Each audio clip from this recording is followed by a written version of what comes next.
Assalamu alaikum, урматтуу кыргыз эли. Интернетти карап отсам, Атамбаев жазып атат, свет проблемасы менин убагымда болгон жок эле депчи. Эми ал убакта, конечно, болбойт. Азыркы бийлик мынакей завод, фабрикаларды ачып атат.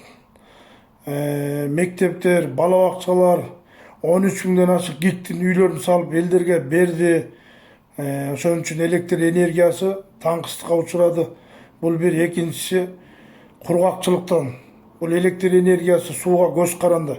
Биз эмес, Иран мамлекетинде мына Тегеранга президенти кайрылып атат. Суунун запасы аз быйыл. Айылдарга көчкүлө 2 жумалык суу калды запас деп. Бизде да ошол көйгөй болду быйыл. Бир тамчы жамгыр жаабай койду. Жастан баштап күзгө чейин жамгыр жааган жок. Суу болбосо свет каяктан болот? Анан жатып алып сынтак көрсө жарашат экен. Ошол убакта ТЭЦтен жеген акчалары, тарых музейинен жеген акчалары, түндүк түштүк жолун салам деп аяктан жеген акчалары, таможняда мынакей Бекназар экөөнүн сүйлөгөн сөзүндө Бекназар ачык айтып атат. 400 миң доллар коюп алып, сен таможняга зам кылып койдуң да бирөөнү иштетип атасың деп. Эми аны баарыңар жакшы билесиңер, кимди иштеткен, аяктан канча деген акчаларды жеген. Карапайым эл кызыл китеп ала албай 4 сотик участокко жетпей жүрсө 7 гектар жерге үй салганын өзүбүз көрдүк. Не деген коррупциялык иштер болду мынакей. Анан түштөн кийин жатып алып акыл үйрөтө берсе боло берет экен да. Бул кургакчылыктын убагында Чубак ажы да айтып өткөн.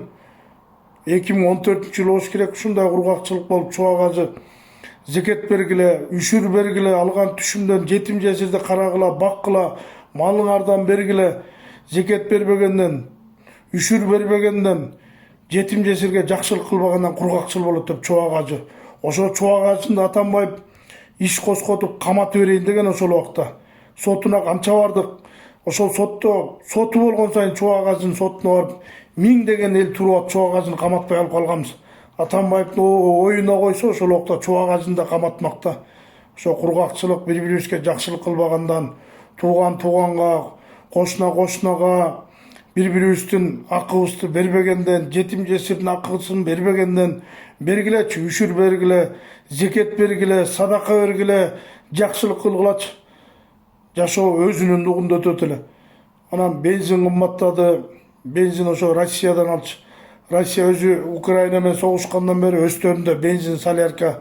Ал жакта канча деген нефти базалар бомбаланды. Ошол себептен эми мына азыркы президент жамгырды жаадырбай коюп, же болбосо бензинди өздөрү ичип отурбу? Ошо өзүбүздүн кылган иш аракетибизден ушул нерсе болуп атат. Анан Атамбаевка дагы кайрылат элем, Алмаз Шаршенович, уялыңыз. Элди көкүткөндөн уялыңыз.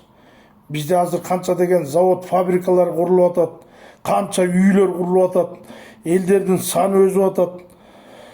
Ошол себептүү бири-бирибизге жакшылык кылсак, Кудай буйруса жакшы жашоо болот. 30 жыл десе 30 жыл эмес, нар жагы 40 жылдан бери мындай ийгиликтер болгон эмес, мынчалык көп нерсе курулган эмес, салынган эмес. Күнүгө ачылыштар, аэропорттор, самолеттор учуп атат. Кудай буйруса баары жакшы болот. Кыргыз эли мындан кыйын күнгө чыдаганбыз.